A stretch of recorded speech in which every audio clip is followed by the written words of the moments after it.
Oséias capítulo 2, versículo 8. Ela não reconheceu que fui eu quem lhe deu o trigo, o vinho e o azeite, quem a cobriu de ouro e de prata, que eles usaram para Baal. Versículo 9. Por isso levarei o meu trigo quando ele ficar maduro, e o meu vinho quando ficar pronto. Arrancarei dela minha lã e meu linho que serviu para cobrir a sua nudez. Agora, pois, vou expor a sua lascívia diante dos olhos dos seus amantes. Ninguém a livrará das minhas mãos. Acabarei com a sua alegria, suas festas anuais, suas luas novas, seus dias de sábado e todas as suas festas fixas ou festividades. Versículo 12. Arruinarei suas videiras e suas figueiras, que segundo ela foi pagamento recebido de seus amantes. Farei delas um matagal, e os animais selvagens as devorarão.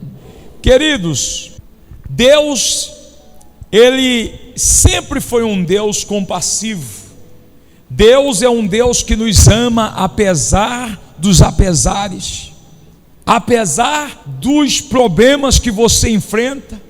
E Deus revela no livro do profeta Oséias a relação entre Ele e o seu povo. Quando Deus está falando no versículo 8, até o versículo 12, nós estamos vendo uma história verídica, em que Deus tomou uma nação que Ele encontrou escravizada, que Ele encontrou humilhada, e que Deus pegou esse povo, adornou esse povo, deu para eles riquezas, deu para eles terras, deu para eles o melhor que existia no mundo. E diz a Bíblia que esse povo pegou tudo o que Deus lhe dera, e eles se viraram contra Deus e foram prestar culto a outros deuses. Eles se tornaram tão ingratos que agora, quando eles tinham colheitas, eles não atribuíam mais a colheita a Deus El Shaddai, eles atribuíam a Baal. Eles deixavam de ofertar para Deus e eles começaram a erguer altares para oferecer ofertas para Baal. Eles se desviaram. Aí Deus quer exemplificar o amor e a aliança e o adultério que esse povo praticou. Então Deus usa algo metafórico, uma metáfora para exemplificar um casamento e um divórcio. Quando você entrega a sua vida para Jesus, o que é que nós ceiamos aqui? Nós estamos toda a Santa Ceia lembrando, nós temos uma aliança com Ele. Essa é a nova aliança que é feita do meu sangue, e nós firmamos essa aliança com Deus, com o Senhor Jesus. Quando você entrega o dízimo no altar, você está firmando uma aliança com Deus Jeová Jiré, que disse: por amor de vós eu repreenderei o devorador, para que ele não roube de você o fruto do teu salário, o fruto do teu trabalho. Você tem uma aliança. Aí Deus começa a te abençoar, aí Deus começa a te prosperar, aí Deus começa a cumprir a parte dele nessa aliança. Mas no decorrer da aliança, quantos são os que se divorciam de Jeová Jiré? Quantos estão divorciados da prosperidade? Eu não passei mais dar o meu dízimo, porque eu comecei a ter muitos compromissos, dívidas, então eu não coloquei mais o meu dízimo em ordem, e eu me atrapalhei tudo, e você começou a perder tudo, e você começou a perder emprego, e as tuas dívidas acumulando, e você perdeu o carro. O demônio que Deus expõe no livro de Malaquias, ele diz: devorador, cortador, destruidor, migrador. Os demônios, eles vão migrando de uma área para outra da sua vida, até eles se tornarem o mais poderoso, que é o destruidor. E aí eles destroem, arrebentam com a tua vida. Mas vamos lá. Aí Deus chama o profeta Oséias e diz assim: eu quero, capítulo 1, eu quero que você vá em busca de uma prostituta, e eu quero que você case com ela. Você já imaginou, irmão? Deus falar para um homem de Deus, um profeta, para ele procurar a mulher mais adúltera que existia, que andava em prostituição com todos os homens. E Deus disse: vai lá, retira ela, casa com ela, tem 3 filhos com ela, porque eu quero através disso mostrar de maneira clara para o meu povo que assim eram eles, e eu fiz uma aliança com eles, eu casei com eles, eu estabeleci um acordo com eles, mas eles me deixaram por causa dos seus amantes. Amantes eram os outros deuses. Eles me deixaram para ir adorar outros deuses. Então faça isso.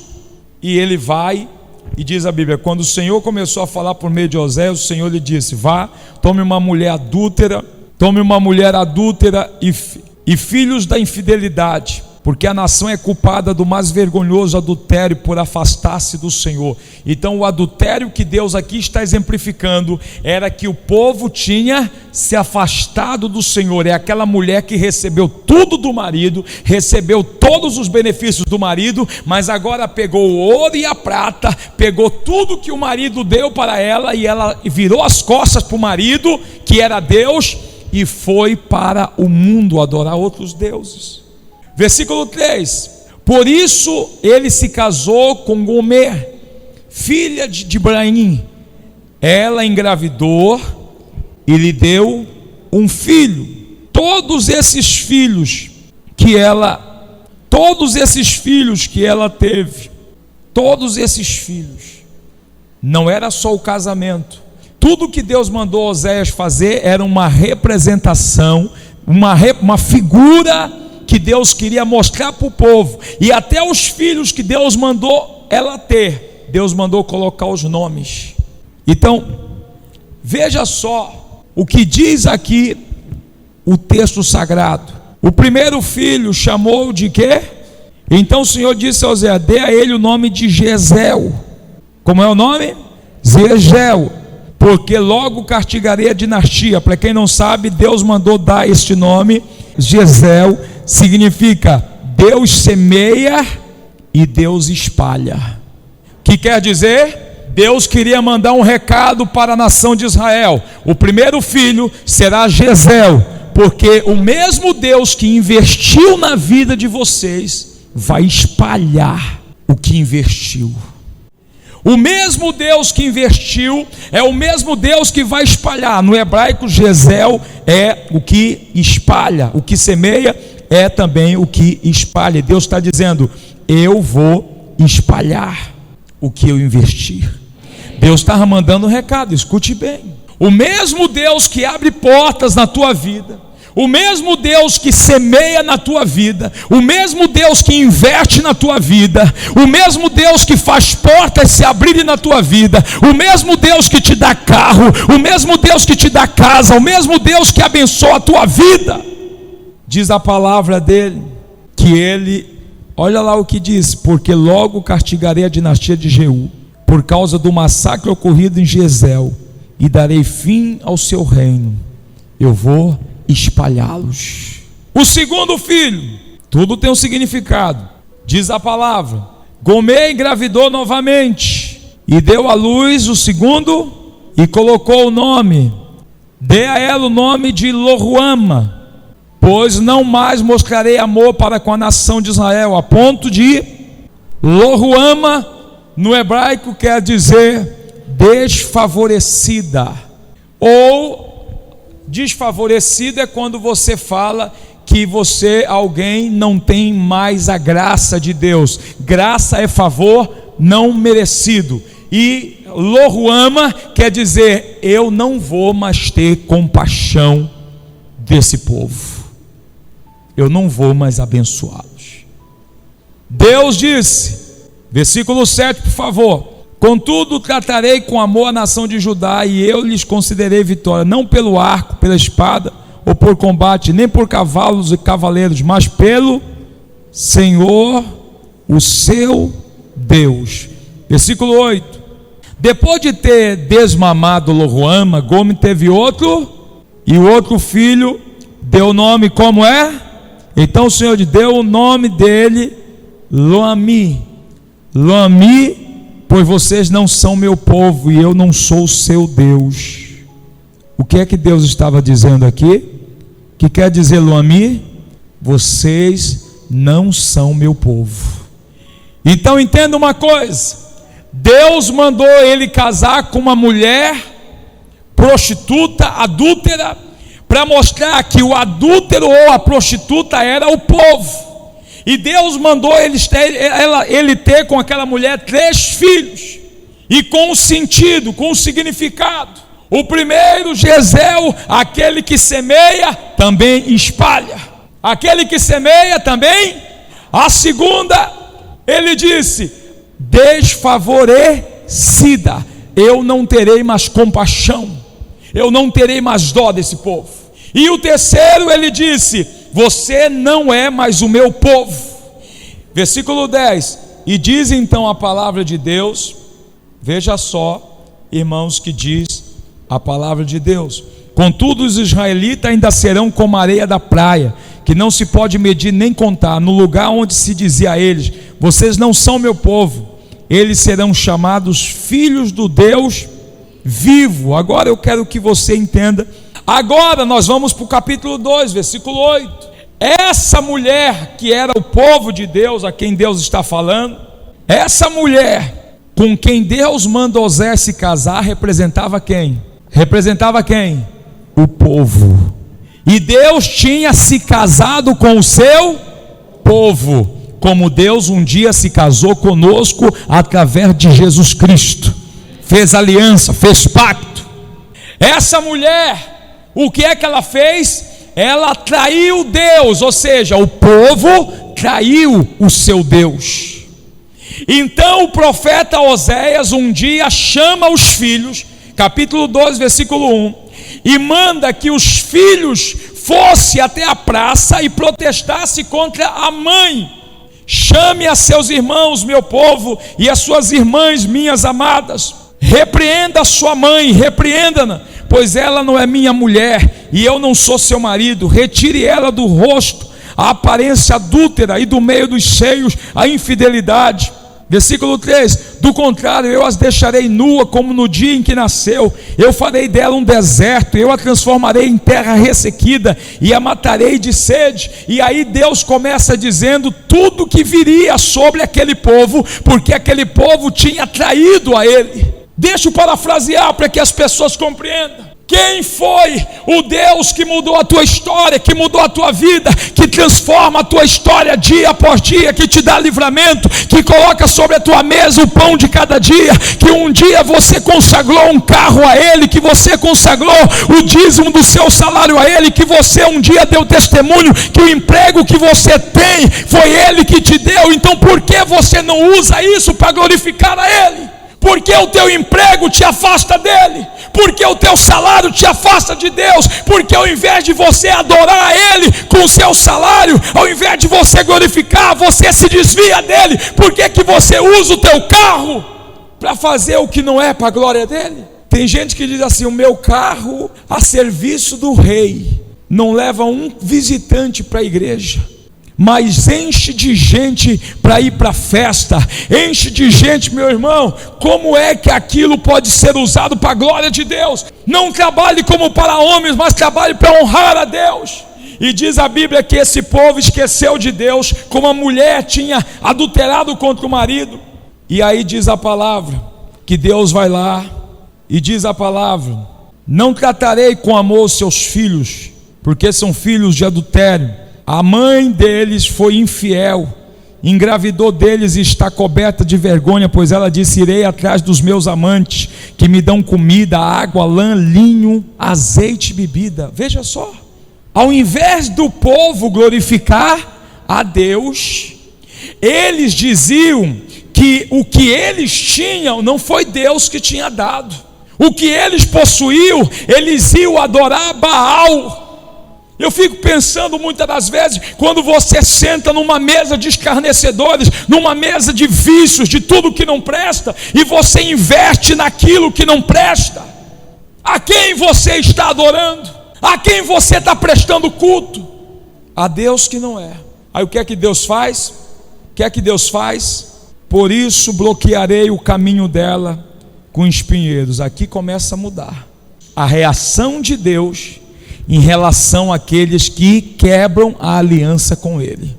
Se você quebra uma aliança com Deus, um pacto com Deus, um casamento que você tem, é por isso que hoje nós falamos, vamos fazer aqui o casamento com a prosperidade. Mas antes de eu falar para você o que é casamento, eu tenho que ensinar o que Deus ilustrou através desse casamento.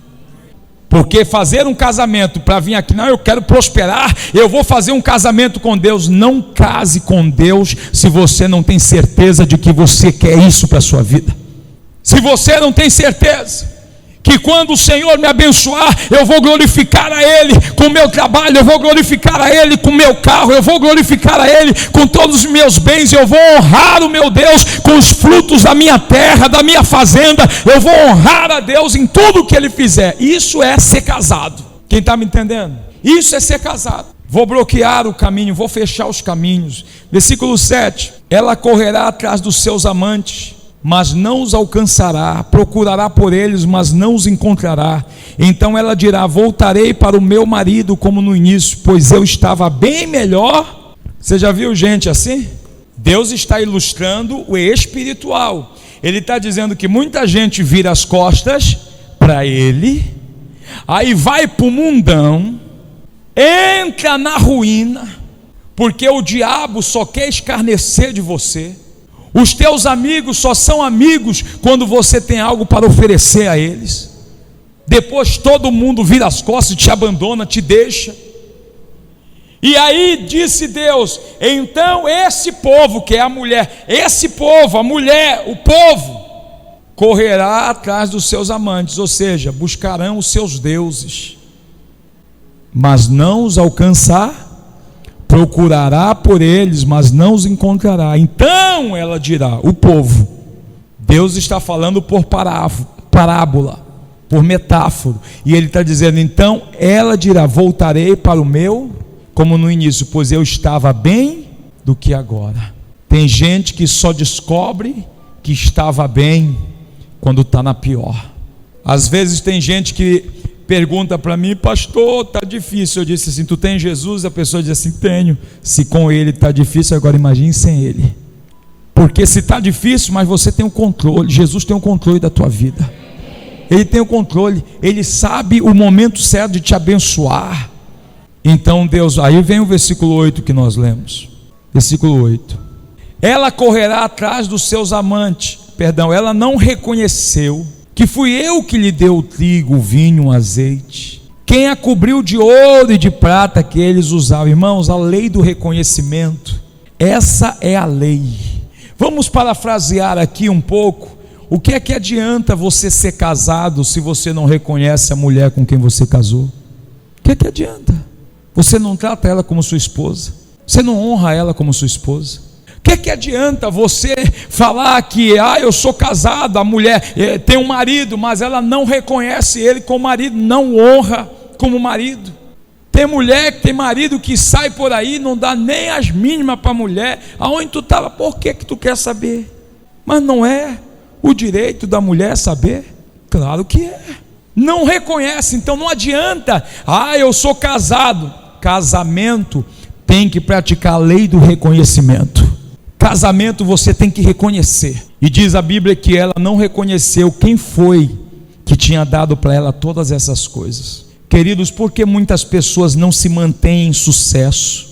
Porque muita gente Deus tira da lama, Deus tira do lugar de sofrimento. Por que que Deus dá, investe nessa pessoa, semeia nessa pessoa, Deus dá para ela o ouro, a prata, Deus abençoa. E por que essa pessoa não se mantém em sucesso?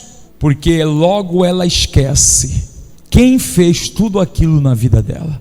O versículo 11 diz a palavra: acabarei com a sua alegria, suas festas anuais, suas luas novas, seus dias de sábado e todas as suas festas fixas ou festividades. Quantas pessoas olham para trás e dizem assim: meu Deus, eu olho para essa casa, todo domingo era churrascada, Todo sábado à tarde os meus amigos chegavam. Domingo era gente de todo lado. E agora? E agora? Por que a festa acabou? Por alguma razão. E Deus disse: porque essa mulher não me honrou, eu vou acabar com as suas festas. Eu vou trancar os seus caminhos. Porque essa mulher não me honrou, que era o povo, eu vou acabar com todas as suas festas fixas. Versículo 12: arruinarei suas videiras, suas figueiras, que segundo ela foi pagamento recebido de seus amantes. Farei delas um matagal, e os animais selvagens as devorarão. Que tristeza. Queridos, deixa eu te dizer algo. Por que esse povo chegou a esse ponto? O versículo 14, por favor. Deus aqui dá uma palavra de esperança. O que é que Deus disse? Portanto, agora vou atraí-la. É quando Deus tenta, é isso que Deus quer mostrar para o povo, fazendo com que Oséias se case com aquela mulher adúltera. O Oséias vai atrás daquela mulher e ele promete o quê? Reconciliar-se, se ela se arrepender. E Deus então disse: vou atraí-la, vou levá-la para o deserto e vou falar-lhe com carinho. O que? Versículo 15: ali devolverei a ela as suas vinhas, farei do vale de Açor uma porta de esperança. Ali ela me responderá como nos dias como no dia em que saiu do Egito, como o povo que saiu do Egito, que eram apaixonados por Deus. Lembra quando Deus começou a fazer milagres na tua vida, te abençoar de forma extraordinária, como você era? Eu me lembro como muita gente antigamente gostava de estar na igreja segunda, terça, quarta, quinta, sexta, sábado e domingo. Hoje tem gente que acha muito ir para a igreja terça, quinta e domingo. Não, eu não vou todos esses dias para a igreja, não. Eu só vou uma vez na semana, no domingo e da Santa Ceia ainda. Meu irmão, Deus aqui estava cobrando do povo o que eles sentiam por Deus. Lá em Jeremias 2:2, Deus fala da mesma forma: o profeta, vá proclamar aos ouvidos de Jerusalém: eu me lembro de sua fidelidade quando você era jovem, como noiva você me amava e me seguia pelo deserto, por uma terra não semeada. Ou seja, mesmo passando por desertos da tua vida, mesmo passando por momentos difíceis da tua vida, mesmo passando por turbulências, mas você me amava. Eu estava lendo um autor, e que isso a gente sempre tem que orar para Deus nos guardar o nosso coração. E eu estava lendo um autor que ele dizia uma palavra. Ele diz que a prosperidade é o clima propício para as campanhas do diabo. Sabe qual é o momento que mais o diabo se aproveita para fazer campanha, para derrubar a nossa vida? É nos momentos de prosperidade. Porque no momento de prosperidade as pessoas se tornam arrogantes, as pessoas se tornam pessoas soberbas. Em momentos de prosperidade, as pessoas acham que ninguém pode mais mandar, orientá-la, que ela não precisa, que o dinheiro pode tudo. Queridos, Deus, Ele deseja, como aqui no capítulo 14, renovar uma aliança e um pacto de prosperidade com o seu povo. Mas o primeiro passo que nós lemos no versículo 4 aqui do 14, é que Deus, Ele quer nos curar da infidelidade. Quem é infiel a Deus, e quando eu falo de área financeira, ninguém é obrigado a isso, mas se você quer vencer na vida, não tem como vencer na vida financeira se você não fizer um voto com Deus, porque Ele disse em Malaquias: por amor de vós, os dizimistas, os ofertantes, Ele disse: eu repreenderei o devorador. Aprenda que a única coisa que Deus queria que Israel fizesse era que Israel continuasse amando Ele como amava quando Ele os tirou do Egito. O problema não está em você ter dinheiro, o problema não está em você ter o melhor carro, a melhor casa. O problema é quando você tira o coração de Deus e coloca nessas coisas. O problema é quando você começa A Bíblia não diz que é pecado ser próspero. Ela diz lá em Timóteo que o amor ao dinheiro é a raiz de todos os males.